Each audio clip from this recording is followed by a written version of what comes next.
All right. I want to bring up our CEO, Trabian Shorters. Are you ready to come on out here? Maybe not. Maybe. Somebody help me. Trabian Shorters, CEO of Be Me. I thought you were coming out. You're terrible. You're terrible, man. Thank you. Thank you, Ben. I heard Ben instructing y'all to applaud for like a minute and a half straight. Love that guy. So, again, my name is Trabian Shorters. I'm founding CEO of Be Me Community. In a moment, a friend of mine and the chairman of our board will come out and give you an address about 21st century policing, Baltimore and beyond. Before that, a friend of his and a literal living legend will come out to introduce his friend. So I get the opportunity to call to the stage Mr. Julian Bond, who, yes, right. For those of you, it sounds like everybody knows, but for those of you, the three of you who may not know, Brother Bond is a legend. He's one of the co-founders of the Student Nonviolent Coordinating Committee. His resume is ridiculous and beautiful. He was one of the first blacks to serve in the Georgia Senate at the age of 28, I believe it was, back in 1968. He was actually nominated, the first black man nominated to run for president of the United States. People might not realize that. Barack was not the first one, neither was Jesse. I think he declined the nomination, but the point was, at 28 years old, people believed in this man enough to say that you should be running the country. And I honestly think we would have been better for it. He was also a man who wasn't afraid to stand up for what was right back then in many different ways, one of which was Mr. Bond actually opposed the war in Vietnam. And in retrospect, we all say that, like, he made a statement in opposition to the war.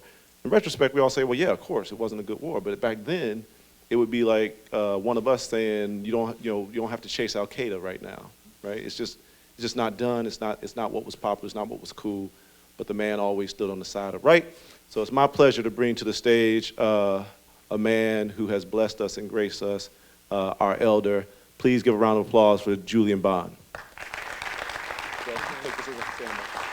Thank you. Thank you a great deal. Let me see if this other microphone is working. And if it is, I'm going to do something I've never done before, and that is read from this. I want to read from this because the person I'm going to bring on the stage is somebody I've known for a long, long time, but I haven't known him in detail. That is, I haven't known that he did this then he did this then he did this then. And so it's all written down here. Benjamin Jealous is the former president and CEO of the NAACP. He was elected to lead the NAACP in 2008. During his tenure, he focused on the organization on voting rights and criminal justice reform and oversaw the launch of several national programs on education, health, and environmental justice. He was the youngest person ever to hold this position, and he expanded the NAACP's capacity to organize around issues pertaining to the economic and voter registration mobilization. His career began in 1991 when he served as a community organizer in Harlem with the NAACP Legal Defense Fund. Among his many, many achievements and accolades, Doug Jealous was named one of Time magazine's 40 under 40 rising stars of American politics in 2010 and was recently designated as a young global leader by the World Economic Forum.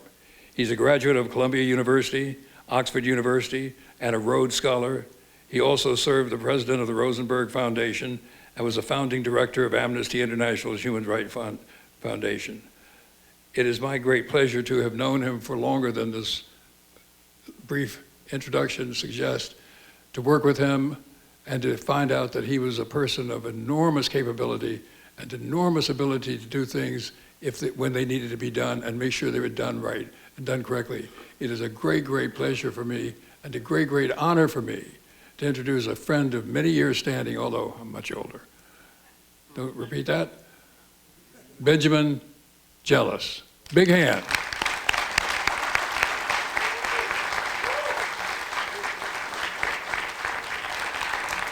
Hey, good evening. Good evening. It's good to be here with the brothers of Be Me and friends and allies. It's good to see Julian's better half in the audience. Hey, Pam. Wow, there's like 3 mics up here. It's just me. There's like no MC backup. So, guys, I wanted to just kind of talk tonight plainly. I thought I might do some storytelling. Being that it's evening and that there's just too much, I think, talking at each other. And I don't know how you were sort of raised or inspired as a kid, but the best times for me were just folks in the family just sit around and tell stories. So I'm going to get into some of that tonight. I think it's one of the most ancient and effective ways to share knowledge and understanding. Situate my comments in the context of Baltimore. For all of us, there was that place, that city, often in the north, sometimes in the south, that was our family's gateway from wherever we had been oppressed for centuries, plantations in Jim Crow. For my family, that gateway was Baltimore. We were slaves off of James River plantations. We came up as a family in successive waves to Baltimore between World War I and World War II, and really ever after. And family is still rooted there. My mom grew up in McCullough Homes housing projects, the first part of her childhood, and the row houses of Pulaski Street, the rest of her childhood. And those of you who know West Baltimore have watched The Wire. That's the setting of The Wire. It was different then. There was hope. When we see an uprising or a riot, urban unrest, the formula is virtually always the same. The tinder is always poor housing conditions and high unemployment. The gasoline is a long-standing pattern of police abuse, and the match is almost always a case of especially brutal police violence towards somebody in our community. And when you look at Sandtown, Winchester, when you look at West Baltimore, what's clear is that this place that was a gateway of hope, even the housing projects, when my family moved into them, my grandparents, my mom, were a gateway of hope, have really been turned more into reservations for the poor. Reservations for poor black folks. Places where we are to be contained, where there is no hope. And the policing does not represent the interests even of the crime victims in the community. Our communities are some of the most victimized in the country, but the police don't show up as advocates for us as victims. I mean, when you sit in the courthouse, where my grandfather spent 30 years of his life as a juvenile probation officer in downtown Baltimore, and you watch all those young black men going in, one of the things that they have in common is of all the crimes they've been involved in their lives, the only one that's likely to have shown up in the newspaper or resulted in a court case is the one in which they were the perpetrator. None of the ones in which they were victims.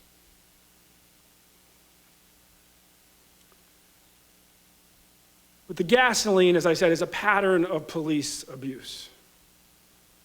In Baltimore, in 2013, it was revealed had a racial profiling rate more than twice as high as New York City. In the midst of the stop and frisk battles in New York, we were seeking to outlaw racial profiling in New York because it had gone 10 times higher than it was when Amadou Diallo was killed just a decade or so earlier. It was still twice as high in Baltimore. Maryland is one of the deadliest states in the country, one of the deadliest states in the country when it comes to police killing civilians. Baltimore County and PG County are the two counties in which most of that violence happens. Two blackest in the state. Baltimore, of the top 100 cities in the country, a civilian is more likely to be killed by the police in Baltimore in all but 6 of them.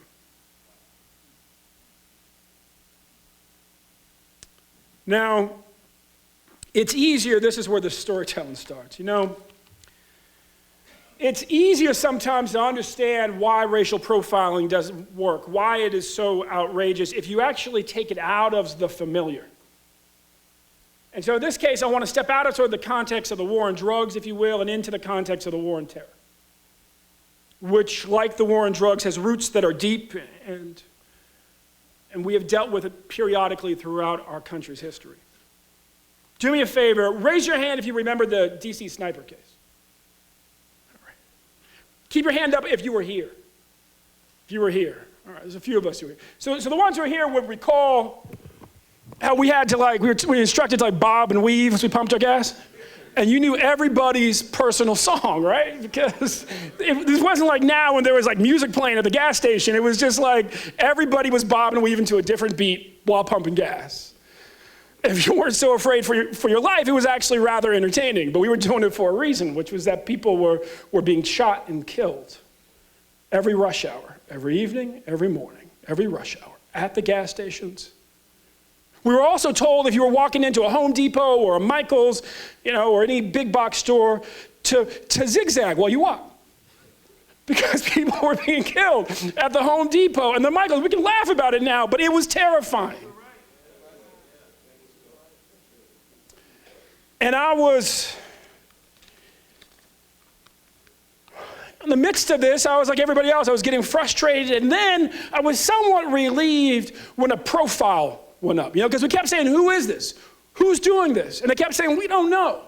And then eventually, because they did not have a suspect-specific description, which is the alternative to a profile is like a wanted poster, right? They put out a profile. Now, how do profiles work? Profiles start with the probable and they end with the possible. So the first thing that they said was the suspect was probably antisocial. Good guess. I'm going with that one. They've been killing people every day. Next thing they said, probably military trained. All right, that makes sense. Good shot. Probably traveling alone or in a small group. Okay, I'd buy that. If there were a whole lot of them, like a mob of them, I suspect y'all would have caught him by now. Okay. Probably male, probably white.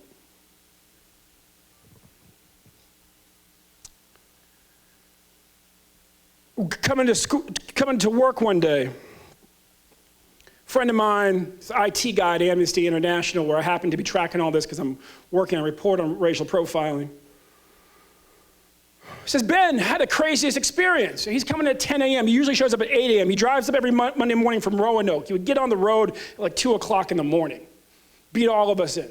But this morning he's walking in at 10, which is when I live 5 blocks away. I would always stroll in at 10. I'm like, Brian, why are we getting here at the same time today, man? You usually beat me about 2 hours. He's like, Ben, it was the craziest thing, man. I was on the Beltway, one of those shootings happened. So next thing I know, they were pulling me out of my car. I had my hands up. So I looked to my left, it was all white guys like me. I looked to my right, it was all white guys like me. I said, oh, Brian, man, you've been racially profiled.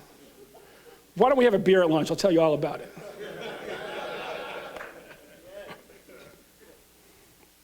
In our country, one of the bizarre relics of segregation is because, in segregation, the police only focused on homicides in the white community. So they would only do the hard work to notice that there were serial killers in the white community, right? The Atlanta child murders are kind of part of that transition point when we started to have to pay attention. And so the racial profile of a serial killer and the racial profile of a lone gunman assassin in this country is the same. It's a white male. In the midst of all this, I was in the safest place you could be. I was in a basement comedy club in the center of the city, in a brick building. It was going on midnight and Dave Chappelle was on stage. Saturday night, there had been no shootings in the morning, there had been no shootings in the night. There wouldn't be the next day. Dave's my god brother's son, and I often play the role of the fool when he's on stage. I'm still known in some parts of New York City as Chappelle's Puerto Rican bodyguard, but that's a whole other story. So Chappelle's on stage, and he goes, he's in the middle of telling a joke, and he stops, and he says, hey, Ben. I said, yeah, Dave. He said, I figured out what the killers are. I said, excuse me, Dave? He said, the snipers, man. They're black. I said, why, Dave? Because they're taking off the weekend, brother. This is Chappelle talking, not the former president of the NAACP. He says, white psychopaths don't take off the weekend, Ben. He's like,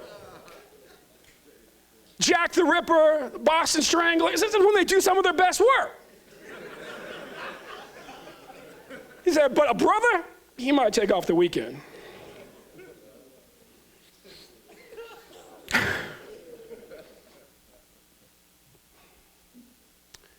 At the end of this, Chief Moose, the black chief of police in Montgomery County, would come out and say once, and I don't believe he ever said it again, that they stopped the killers 9 times and let them go each time before they decided to check the trunk on the 10th time. All the dragnets, all the manhunts, the police engaged the shooters 9 times and never looked in the trunk. Now, keep this in mind, the shooters were, well, the driver, John Muhammad, was wearing a military jacket with his name on it. They were traveling alone in a small group. You would only see 1 or 2 of them because sometimes Lee Boyd Malvo, the shooter, was in the trunk clutching the gun. He shot out of a circle in the back of the trunk, carved in the metal. So, military trained, check. Alone in small groups, check.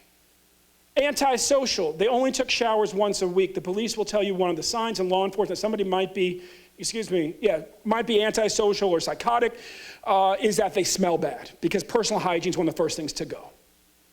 And so at least several of those times they would have smelled bad. Check, check, check. Male, check. But they're not white. Well, we should just let them go then. And our neighbors were killed every morning and every night. So Chappelle, in his kind of twisted mind, was actually starting at behavior and working his way towards race. Meanwhile, our neighbors were being killed because the police were starting at race and wandering their way towards behavior.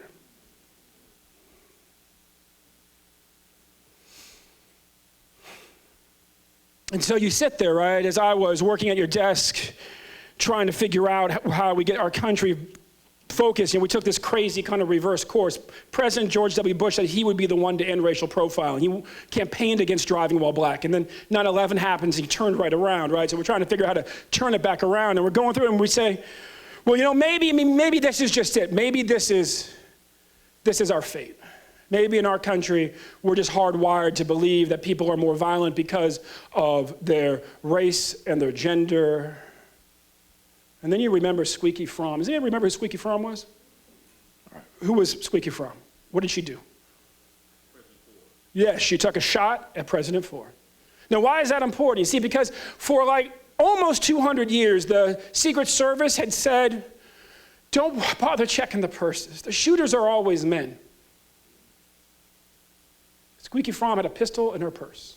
She took a shot at Gerald Ford. If you ask historians familiar with the history of the Secret Service, the only debate is whether the Secret Service changed their policy in weeks, days, minutes, or seconds after she took a shot at Gerald Ford. Whose life did that save? George H.W. Bush. A woman showed up to one of his rallies with a pistol in her pocketbook, and the Secret Service were doing that day what they had only done for about 20 years. They were checking pocketbooks. And they found the gun. So then you say to yourself, well, maybe we just need a racial Squeaky Fromm, maybe. And so you flip through the history books and you find out, you know what? We've had one. When? 1901. President McKinley. Who was he? He was the wildly famous president who had a somewhat innocuous vice president that most of the country didn't really know too much about, named Teddy Roosevelt. He was shot and killed right after his re-election, which is what made Teddy Roosevelt president and therefore able to find his way into the history books in the way that he has. Secret Service agents at the time, the protocol was fairly similar to today, except they didn't have magnetometers and wands and whatnot. You had to do all the searching by hand. And so it basically was, look, if you were in the outer, like you were up there, then they would keep an eye on you. If you were right here on the rope line, well, before you got here, they would have searched every single one of you head to toe. Now we just walk through a metal detector, it kind of does it for you. But back then, by hand, head to toe. And so the Secret Service agent in charge of this World Fair or International Exposition in upstate New York, where McKinley was shot and he would later succumb from the wounds about a week later, was aghast when he found out that the shooter had shot from point blank range while the president worked the rope line, shot the president twice before somebody in the crowd tackled the shooter as a third bullet glanced off to the side. And so he comes running over to the guy in charge of the rope line, and he said, what happened? He had a pistol in his hand, hidden in a crudely faked bandage. How did he get past you? And they said, from the notes that are in the National Archives, they said, paraphrasing, but this is what they said. They said, well, he looked like any other mechanic out for a day at the fair. Come back to that in a second.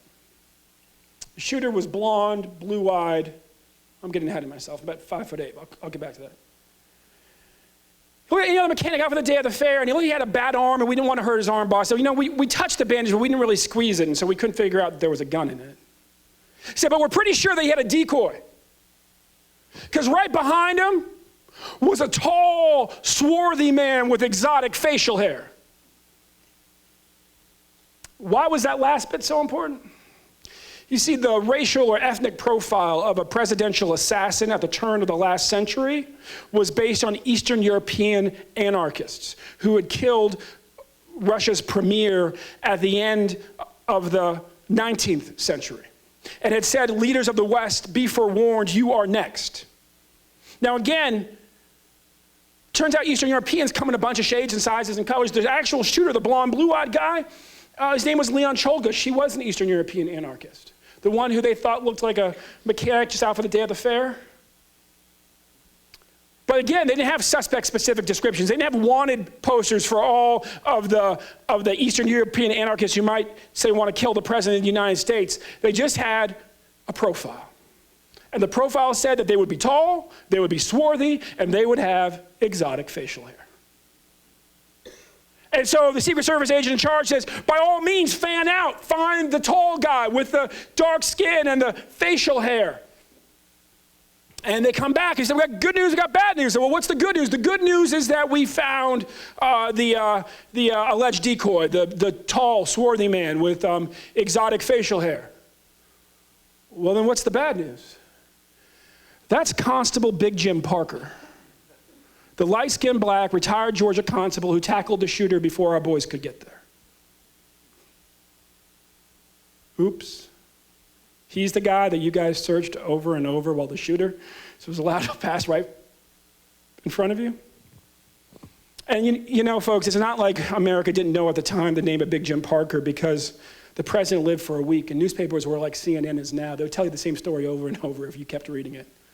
And so every day there'd be an update on the president right next to a profile and a photo of the man who saved the president's life for the entire week until the president died.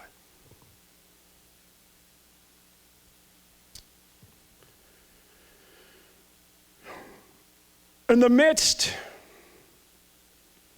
of that post 9/11 period when we were dealing with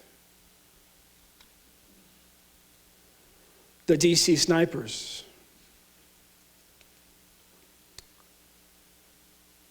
a young man named Nathaniel Heatwall was doing research. He was flying from BWI. He was in Guilford College in North Carolina. He was flying from Guilford to BWI and back every week. And he noticed that every week he was on the same plane, same tail numbers. And one day he put his bag through security and he noticed they didn't pick up that box cutter that was in my bag. That's kind of strange. See, you would have seen guys who look like me, like vaguely like Arab looking, like this every single time. I mean, there was a point like right after 9/11 when I was just like, I'm sorry, is my middle name random? Because every time you do this to me, I say why and you say it's random and I'm starting to think I'm random. There's nothing random about it. And so he said, I'm just gonna leave those box cutters and then see if that happens again, and it happened again. And then he said, one of his friends at college says, what's that stuff y'all use in the law enforcement program to simulate plastic explosive when you're learning how to use an x-ray? It's not plastic explosive. It's just, the guy says, this inert substance. He said, yeah, great, get me some of that. So he puts the box cutters and the stuff that looks like plastic explosive on an x-ray in his backpack. It goes right through. Again, guys like me, up like this, right, getting searched. Nathaniel Heatwall, bag full of box cutters and something that looks like plastic explosives, go on through. And then he says, I'm on the same plane every week. Let me see what happens if I jimmy open the vanity in the airplane bathroom and tape these box cutters in there. And he comes back the next week, and they're all taped up right in there. And now he's like freaked out. He's like, I'm angry, this is outrageous, and apparently my life might be in danger. So he puts all his stuff back in the backpack except for the box cutters that are taped on the vanity, and he writes a note on his backpack. And he says, this is who I am, this is what I've done, this is what you have never done, this is where you can find me if you want to have a conversation about it. And he leaves the backpack in the overhead, and guess what? They find it, and they open it, and they look in the vanity, and then they arrest him. In other words, over a century from Big Jim Parker, our racial squeaky farm, to the DC snipers, and they don't learn their lesson. That when you insert race into or ethnicity, or skin color, or exotic facial hair into a profile for somebody who you really don't know who they are, the police stop focusing on behavior, like what's in your backpack, or what's in that fake bandage, or what's in your trunk. And they put their blinders on and they focus on race. And they focus on color. And they focus on the facial hair. And sometimes it's our neighbors who get killed by the score, and sometimes it's the President of the United States who gets assassinated. And yet we don't learn our lesson.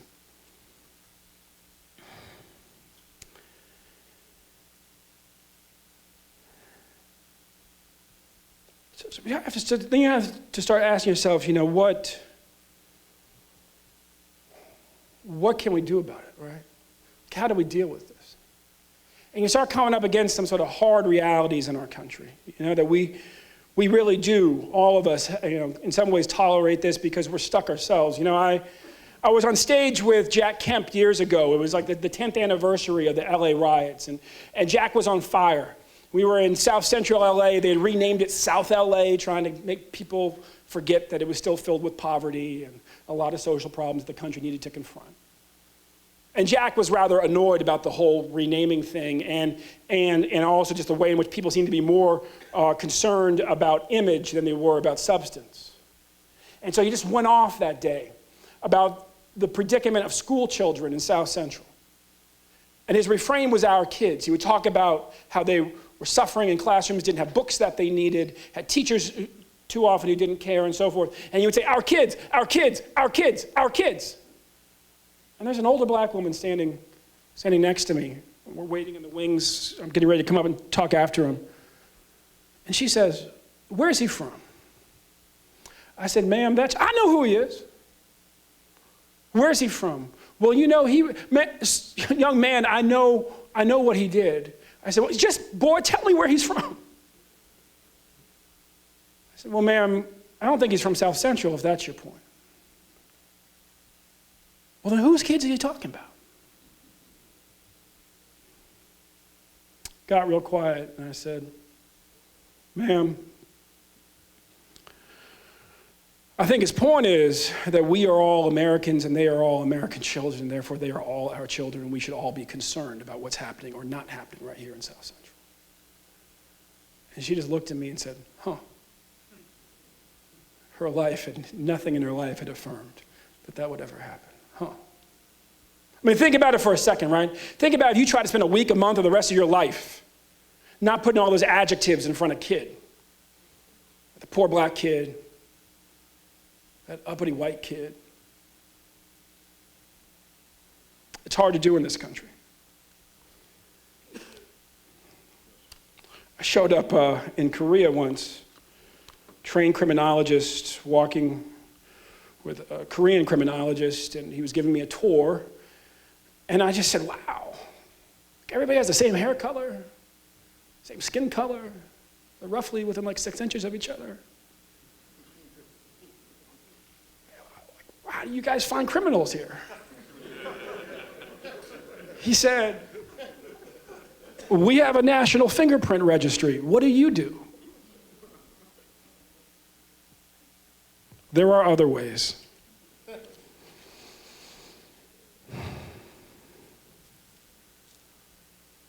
Come back to Baltimore. Come back to the cities in which we live. Philadelphia also has a sky-high racial profiling problem. New York City, it's going down, but it's still ridiculous. I was at the UN. I was at the UN in Switzerland to testify about racial profiling, and they were racial profiling young North African immigrant brothers like 500 yards from the doors of the UN. And I was like, really? I was like, how is the UN going to help us back at home if they can't take care of this in their front yard?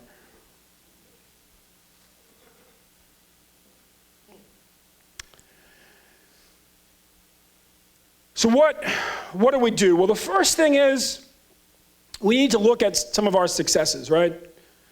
Sanford, Florida could have exploded when the Trayvon Martin decision came down, but it didn't. Baltimore right now is in a scary phase.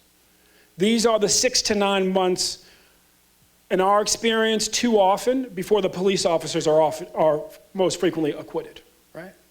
Los Angeles didn't burn when Rodney King was beaten. It didn't burn when the police officers were charged.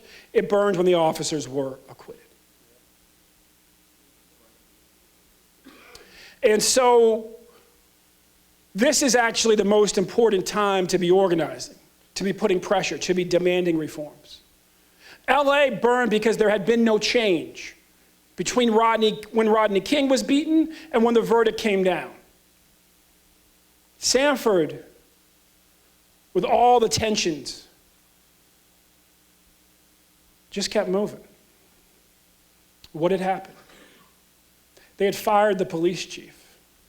The police chief who had run the training academy where most of the officers had gone and who had trained them to be as brutal and just generally thuggish as they had been, which had gotten that small town on national news twice in 2 years, once for the son of a police officer getting away with knocking out a so-called knockout punch on a black homeless man that killed him. And then the Trayvon Martin case. So the first thing is that we actually have to make sure that police officers and mayors are held accountable for the performance of the police department.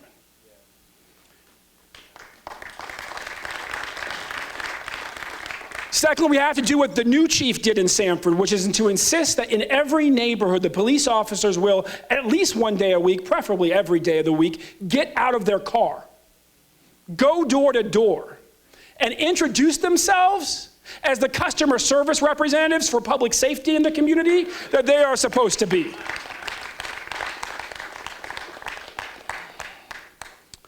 We have to eliminate pay raises based on how many people you arrest.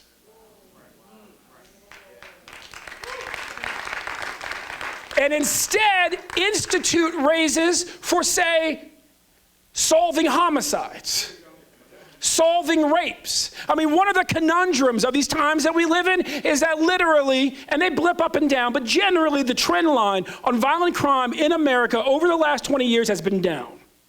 And we are at a country now, at a place we haven't been since the early 1960s in the low levels of violence in ours. Obviously, in many of our communities, it doesn't feel that way. And it's not that way. But in the country as a whole, we haven't been safer in most of our lifetimes. And yet, while there are fewer rapes and fewer homicides, there are also fewer rapes being solved and fewer homicides being solved. How does that work and why is that acceptable?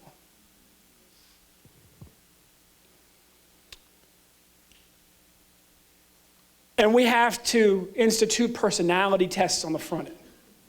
It's good, yes, we need to get rid of all the bad cops in the back, and please don't tell me you're only going to fire 6 cops in Baltimore.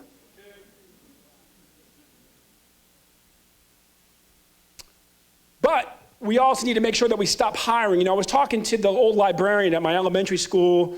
I spent my summers in West Baltimore. I spent my school year growing up in a little town in California, rather bucolic place. And my librarian said, hey, Ben, she said, I want you to try something. I said, what's that? She said, go down to the police station and tell me who you recognize. Because the guys who I recognize were the ones who were picked on in school. Interesting, she didn't say the bullies. She said the ones who had been bullied.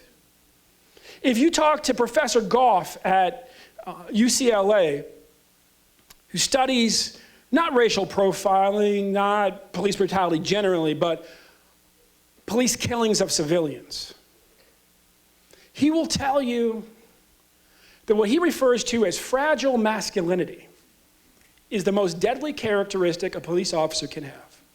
That the deadliest word you can say to a police officer, the thing that shows up as having been the last words uttered by the typically man who was shot and killed by the cops, is the word faggot. That if you call his masculinity into question, you are more likely to die. When he tests officers in these live subject trials where they give you a gun and you confront, oftentimes, for instance, like a black actor who's pretending to be a deranged, slightly violent homeless guy waving a stick around, the ones who are more likely to shoot aren't the ones who test high on racism or so-called implicit bias. No, they're the ones who test high on what he refers to as aggressive or fragile masculinity. So in other words, you can have you can have a cop who, he may date the rainbow, right? He may hang out with the rainbow. But if he's insecure about who he is, he'll shoot you just the same and faster. So we have to institute personality tests, and we have to be specific about the ones that we use. Next, in addition to reforming the police, we have to end mass incarceration.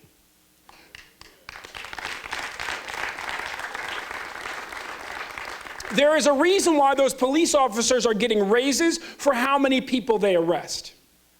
And why they're so focused on whether or not you have a joint in your pocket. I mean, literally, New York Times editorial page, the middle of the stop and frisk battles, right before we outlawed racial profiling in New York, which is, just the first step. Editorial about a police officer with one of those suspects' specific descriptions. Wanted poster for a rapist, alleged rapist in the neighborhood, going stoop to stoop. Gets to a stoop with 4 young ladies, says, have you seen this man? They say no, and then he stops and frisks them and shoves his hand in their pocket looking for a joint. Why the incentive? Because whether or not you're going to get your federal grant dollars for being part of the war on drug depends on 2 things. Whether you can prove a present need and ongoing progress. And the measurement for those are drug arrests. So you get a raise because you help bring in money to the department. Finally, we can't focus on this last piece. We have to, and this is where the men of Be Me come in almost to a 1. We have to be relentless in job creation, relentless in entrepreneurialism, relentless in making sure that not just we, but that all the men of our community are ultimately making themselves to be what Booker T. Washington would refer to as indispensable. His basic thesis was either you make yourself indispensable to the economy or the economy dispenses with you. And when you go back to those places that were gateways of hope for my grandparents, my mom, my cousins, who got out, sometimes only to be shot and killed in Columbia, Maryland, as one of my cousins was just a few months before I became president of the association, but who got out. Those places that have become reservations for the poor now, where the police are not there to serve us, but to enforce their order upon us. What's clear is that too many brothers feel like they don't need us. There's no job for us. There's not a vision for us. There's not a demand for us. I don't know about you, but I don't have much patience for brothers wallowing in being victims. At a certain point, brother, open a book, go to school, figure it out. As Huey Newton, would say in his book, Revolutionary Suicide, which you haven't read, you should check it out. It's fairly fascinating. What it was actually Huey Newton, a man who the school systems in Northern California had said was mentally retarded. Right? I mean, think about it. Huey Newton, right? They said Huey Newton was mentally retarded. I mean, just think about that for a second, right? Next time you see some little kid, some cousin of yours gets forced into special ed, right? Remember that was Huey Newton. So when he got his PhD from the #1 sociology program at that point in the world, which was UC Berkeley, it's called Revolutionary Suicide. The very beginning of it, he says, I'm paraphrasing, brothers, you're already dead. You're dead because you use drugs, you're dead. You violate the law in some way, petty crime, you're dead. They can come get you, they can kill you whenever they want. He said the only way to be reborn, as he put it, is to commit revolutionary suicide. To decide that you, as Dr. King would say, have something that you're willing to die for. To decide, through knowing what you would die for, what you are living for, and then to go after it with everything you got. And that's why I'm proud to be part of Be Me, because every brother in this room is going after it with everything they got. Thank you, and God bless.